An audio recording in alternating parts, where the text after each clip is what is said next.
Hello students, मैं doctor निशा बंसल, सहायक आचार्य EAFM राजकीय महाविद्यालय सुमेरपुर से।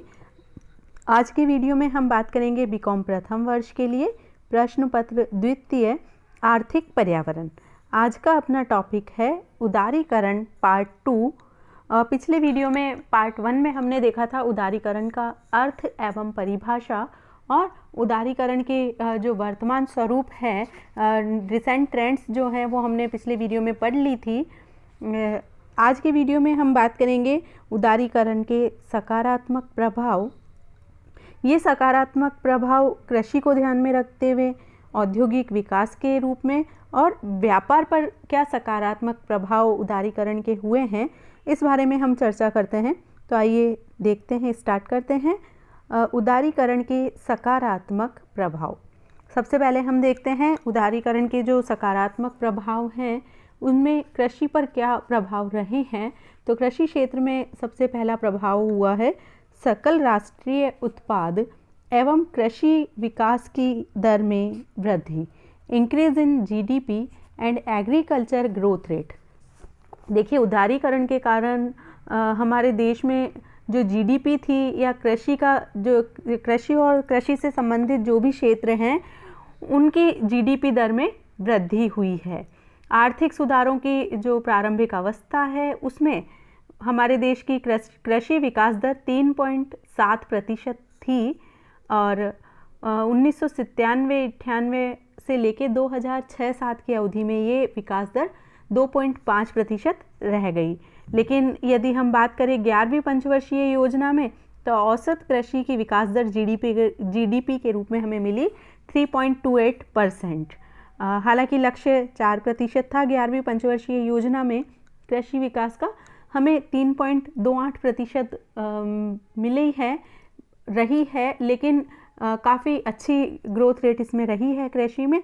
इस प्रकार से लगातार कृषि की विकास दर में वृद्धि हुई है। 2013-14 की यदि मैं बात करूं तो कृषि विकास दर 3.7% रही है।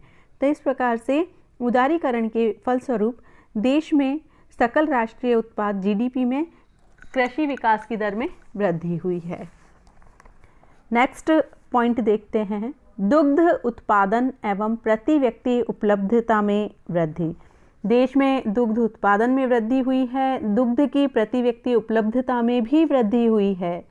हमारे देश में जहां 1990-91 में 53.9 मिलियन टन दूध का उत्पादन होता था, 2007-08 में बढ़कर ये 102 मिलियन टन हो गया और 2013-14 में दूध का उत्पादन 137.7 मिलियन टन रहा है। साथ ही हमारा देश भारत अब विश्व में सबसे बड़ा दुग्ध उत्पादक देश बन गया है। विश्व के कुल दुग्ध उत्पादन का 17% भाग दूध भारत में उत्पादित होता है। इस प्रकार से देश में दुग्ध उत्पादन में वृद्धि की दर प्रति वर्ष 4.04% रही है। तो इस प्रकार से जो वार्षिक विश्व का जो दुग्ध वृद्धि की दर है 2.2%, उससे हमारे देश में वृद्धि दर बहुत ज़्यादा है, 4.04% हमने दुग्ध उत्पादन की वृद्धि दर प्राप्त की है।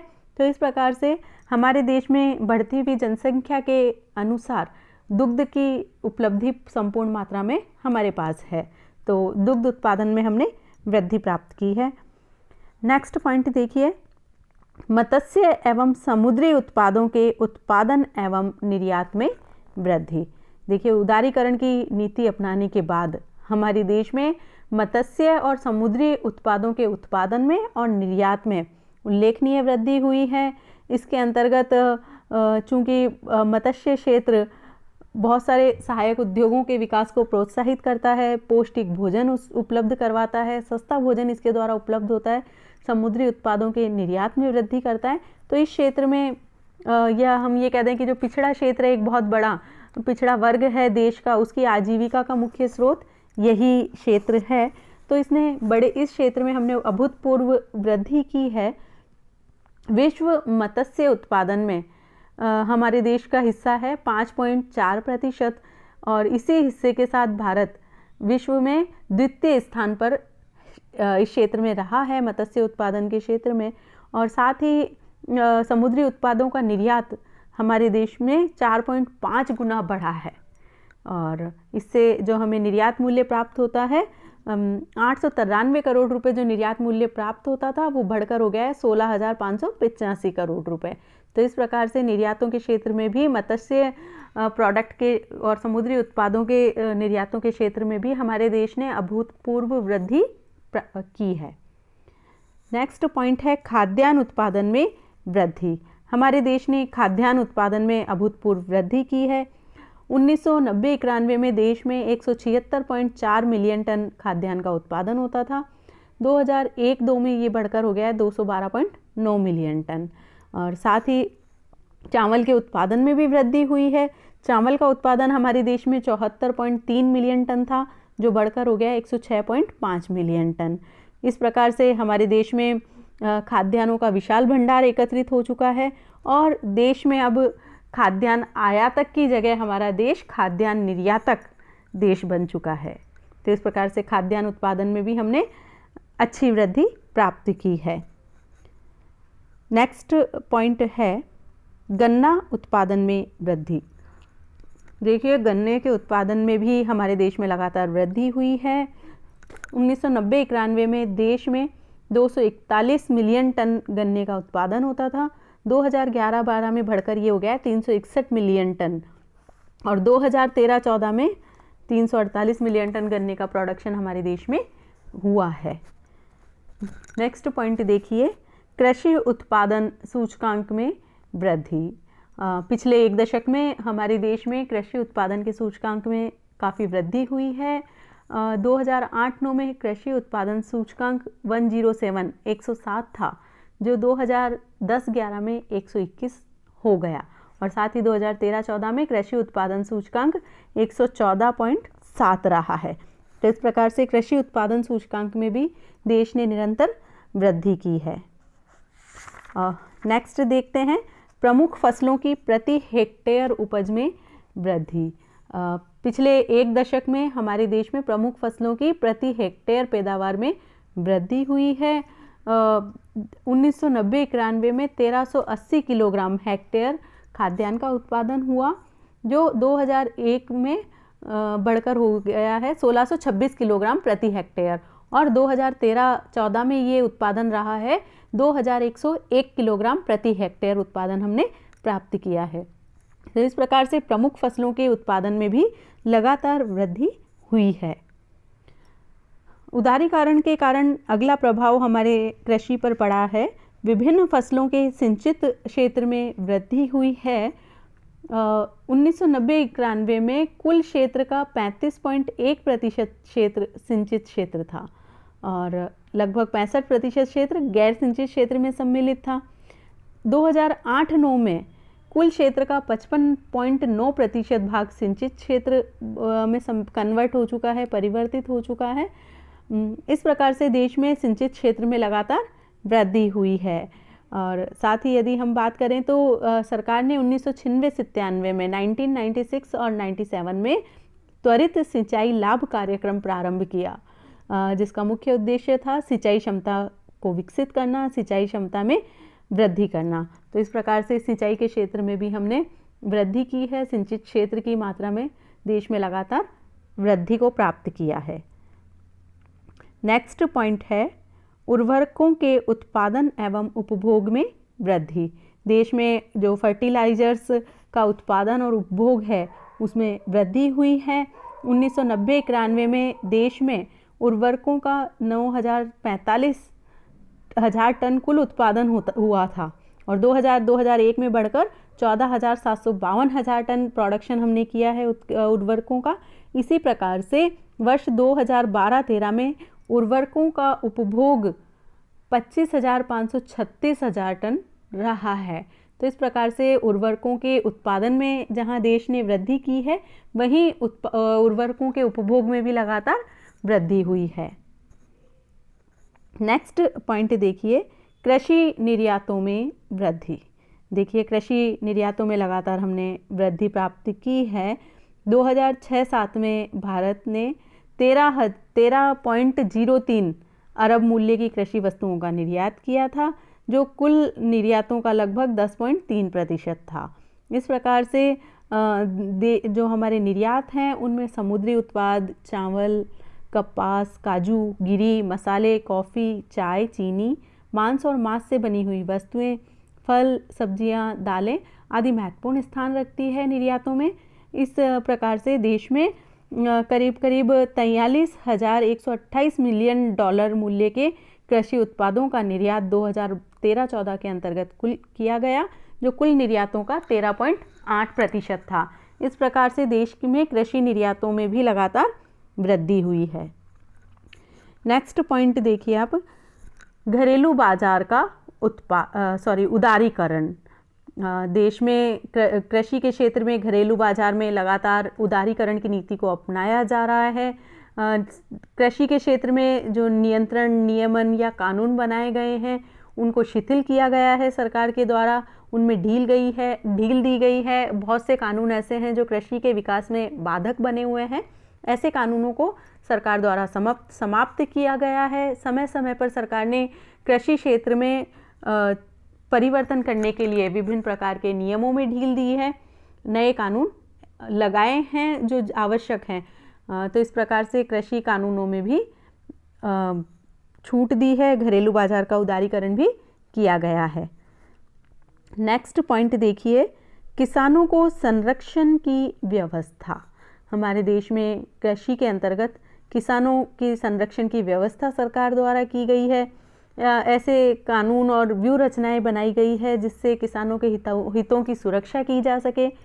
विश्व बाजार में कीमतों के उतार चढ़ाव से बचाने के लिए सरकार ने लगातार प्रयास किए हैं और इस प्रकार से मात्रात्मक प्रतिबंध कृषि आयातों पर मात्रात्मक प्रतिबंध लगाए हैं ताकि उनका दुष्प्रभाव हमारे किसान भाइयों पर नहीं पड़े और साथ ही कृषि में कीमतों के उतार चढ़ाव से वो बच सकें। कृषि में निर्यातों को बढ़ावा देने के लिए सरकार ने समय समय पर प्रयास किया है, नई नीतियां डिक्लेयर की है, नई नीतियों की घोषणा की है। तो इस प्रकार से किसानों के संरक्षण की व्यवस्था भी उदारीकरण के फलस्वरूप की गई है। नेक्स्ट पॉइंट देखिए, निजी क्षेत्र की भूमिका। देखिए, उदारीकरण के फलस्वरूप कृषि क्षेत्र में निजी निवेश को प्रोत्साहन मिला है। कृषि अनुसंधान, मानव संसाधन विकास, फसल कटाई से संबंधित कार्य आदि में अनुबंध कृषि भूमि को पट्टे पर देना, सिंचाई की नई नई व्यवस्थाएं सरकार द्वारा निजी क्षेत्र में दी गई है। इन सभी क्षेत्रों का विकास लगातार हुआ है। तो इस प्रकार से कृषि क्षेत्र में निजी क्षेत्र की भूमिका महत्वपूर्ण रही है, जिस निजी क्षेत्र की भूमिका के फलस्वरूप त्वरित गति से कृषि में विकास हुआ है। और कृषि में हम देख सकते हैं जो हमारी जिसको बोल सकते हैं परंपरागत फसलें हैं, उनके स्थान पर जिसको हम बोल सकते हैं कि ऐसी फसलें जो हमें बहुत अधिक इनकम देती है, ऐसी फसलों को लगाया गया है, जिसको हम बोल सकते हैं व्यावसायिक फसलों का उत्पादन बढ़ा है। तो ये सब निजी क्षेत्र की भागीदारी के कारण ही संभव हो सका है। तो इस प्रकार से ये सारे कृषि क्षेत्र में होने वाले सकारात्मक प्रभाव हमने देखे। नेक्स्ट हम देखते हैं औद्योगिक विकास पर प्रभाव। औद्योगिक विकास पर क्या प्रभाव पड़ा है उदारीकरण का? सबसे पहला प्रभाव है विदेशी पूंजी निवेश में वृद्धि हुई है। उदारीकरण की नीति से देश में पूंजी निवेश में भारी मात्रा में वृद्धि हुई है। जहां वर्ष 2000-2001 में कुल विदेशी निवेशों की मात्रा 26,744 करोड़ रुपए थी, जो 9-10 में बढ़कर 2,40,000 करोड़ रुपए हो गई। इस प्रकार से देश में विदेशी निवेश की मात्रा में लगातार विदेशी पूंजी निवेश में लगातार वृद्धि हुई है। अगला पॉइंट देखिए, विदेशी ऋण भार में कमी। उदारीकरण के फलस्वरूप देश में विदेशी ऋण भार की मात्रा में कमी हुई है। विश्व में जो सर्वाधिक कर्जदार देश हैं उनमें हमारे देश का तीसरा स्थान था, लेकिन और साथ ही 1993 में देश पर 92 अरब डॉलर का विदेशी ऋण था। लेकिन पिछले एक दशक में विदेशी ऋण भार में काफ़ी सुधार हुआ है। 1992 में जीडीपी से हमारा विदेशी ऋण का अनुपात 38.7% था, 2012-13 में घटकर 21.8% रह गया है और 2013-14 में घटकर 10.5% हो गया। इस प्रकार से विदेशी ऋण भार लगातार कम हुआ है, विदेशी ऋण भार में लगातार कमी की प्रवृत्ति रही है। नेक्स्ट पॉइंट देखिए, विदेशी मुद्रा भंडार में वृद्धि। देश की विदेशी मुद्रा भंडार में लगातार वृद्धि का रुख रहा है।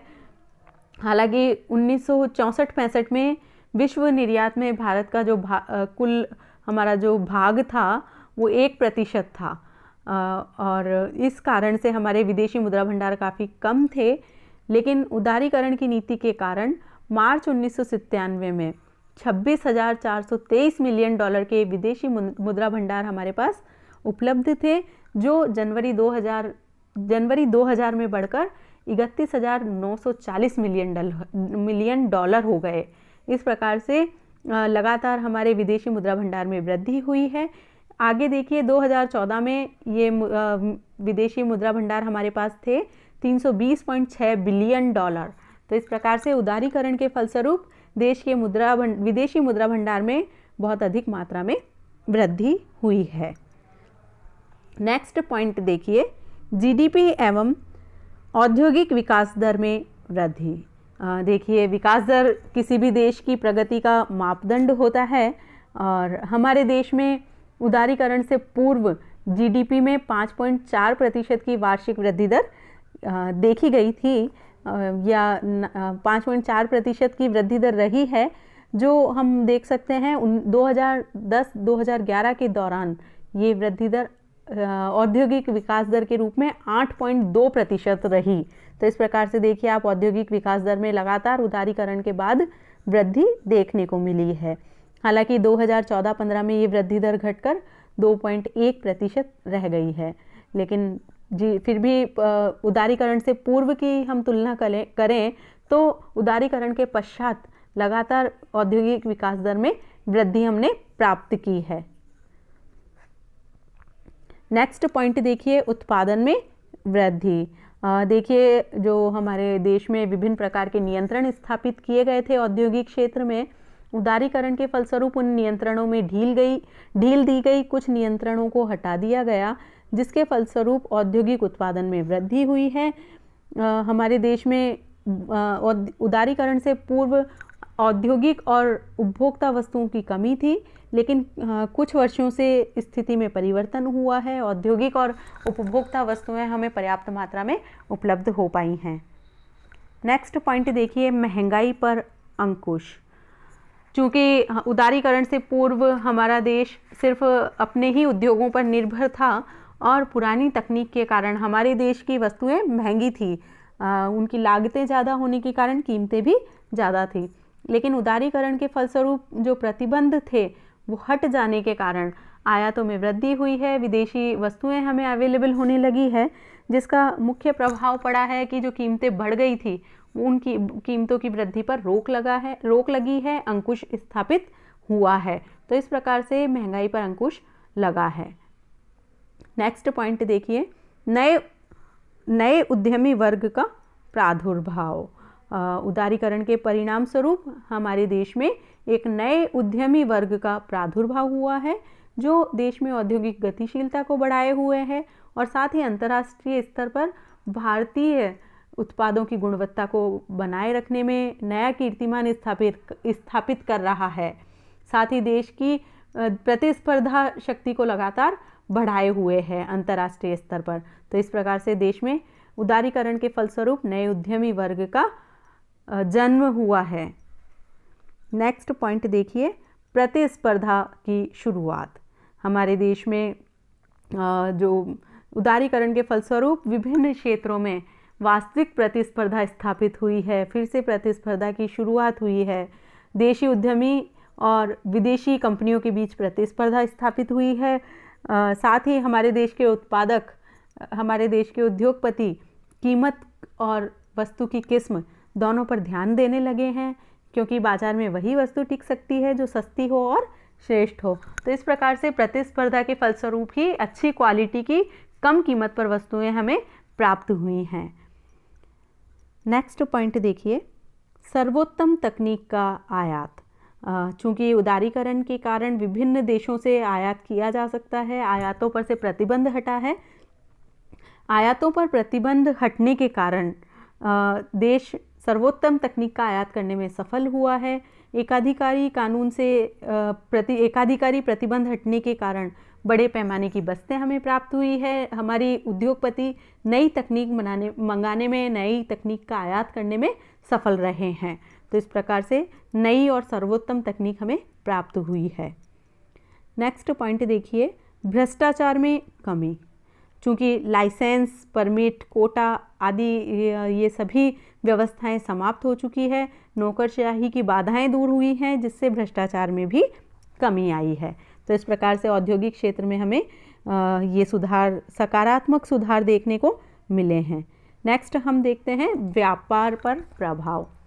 उदारीकरण का व्यापार पर क्या सकारात्मक प्रभाव पड़े हैं, तो सबसे पहले हम देखते हैं विश्व व्यापार में भारतीय निर्यातों के हिस्से में वृद्धि हुई है। विश्व व्यापार में हमारे देश के निर्यातों के हिस्से में लगातार वृद्धि हुई है। विश्व निर्यातों में हमारे देश का हिस्सा 1970 में 0.9% था, जो 2009-10 में बढ़कर 1.3% हो गया, और वर्ष 2013 में विश्व के निर्यातों में हमारे देश का कुल हिस्सा 1.7% रहा है। तो इस प्रकार से भारतीय निर्यातों के हिस्से में काफ़ी वृद्धि हुई है। तो इस प्रकार से व्यापार पर हमें ये सकारात्मक प्रभाव देखने को मिला है। नेक्स्ट प्रभाव है आयातों में वृद्धि की दर। हमारे देश में जो आयातों में वृद्धि की दर 14.4% थी 1990-91 में, 1995-96 में बढ़कर 21.6% हो गई है। इसके बाद के वर्षों में लगातार आयातों में गिरावट की प्रवृत्ति दिखाई दी है। 2001 में 4.6% की वृद्धि दर्ज की गई। तो इस प्रकार से हमने देखा, जो वृद्धि दर हमारे 1995-96 में 21.6% थी, 2001 में 4.6% रही। तो इस प्रकार से आयातों में गिरावट की प्रवृत्ति रही है। नेक्स्ट पॉइंट देखिए, व्यापार शेष की प्रतिकूलता में कमी। देश के व्यापार शेष की प्रतिकूलता में लगातार कमी आई है। व्यापार शेष हमारा जो हमारे अनुकूल नहीं था, उसकी अनुकूलता बनी है हमारे देश के लिए। तो इस प्रकार से व्यापार शेष हमारे देश के पक्ष में होने की प्रवृत्ति दर्शा रहा है। नेक्स्ट देखिए, अदृश्य मदों का शेष, जो इनविजिबल बैलेंस है उदारीकरण के बाद, वो हमारे देश के अनुकूल रहा है पिछले एक दशक से। 1990-91 में अदृश्य मदों का जीडीपी में हिस्सा था -0.1%, लेकिन 2000-2001 में ये 2.1% हो गया। तो इस प्रकार देखिए आप, और 2004-05 में ये हिस्सा रहा है 4.5% जीडीपी का। तो इस प्रकार से इसमें लगातार वृद्धि हुई है, और 2011-12 में ये हिस्सा बढ़ के हो गया है 6%। तो इस प्रकार से अदृश्य मदों के भाग में लगातार वृद्धि हुई है। नेक्स्ट देखिए, चालू खाते का शेष। उदारीकरण के कारण हमारे देश के चालू खाते की शेष की स्थिति में काफ़ी सुधार हुआ है। 2000-2001 में चालू खाते का जो शेष था हमारा, वो था -0.6%, और 2013-14 में ये शेष रहा है 1,87,750 करोड़ रुपए का। तो इस प्रकार से चालू खाते के शेष में लगातार सुधार हुआ है। तो ये सारे पॉजिटिव इम्पैक्ट हमको देखने को मिले हैं उदारीकरण के कारण, कृषि क्षेत्र में, औद्योगिक विकास पर, और व्यापारिक क्षेत्र में, व्यापारिक गतिविधियों में। इसी के साथ ये टॉपिक अपना आज यहीं समाप्त होता है, सकारात्मक प्रभाव से संबंधित। नकारात्मक प्रभाव क्या हुए हैं उदारीकरण के, और उदारीकरण क्यों आवश्यक है, इससे संबंधित टॉपिक हम अगले वीडियो में कवर करेंगे। तब तक के लिए stay home, stay safe, take care. अपना ध्यान रखिए, अपने परिवार का ध्यान रखिए, घर पर रहिए, सुरक्षित रहिए, और घर से निकलें तो अनिवार्य रूप से मास्क पहनकर ही निकलें। इसी के साथ थैंक यू वेरी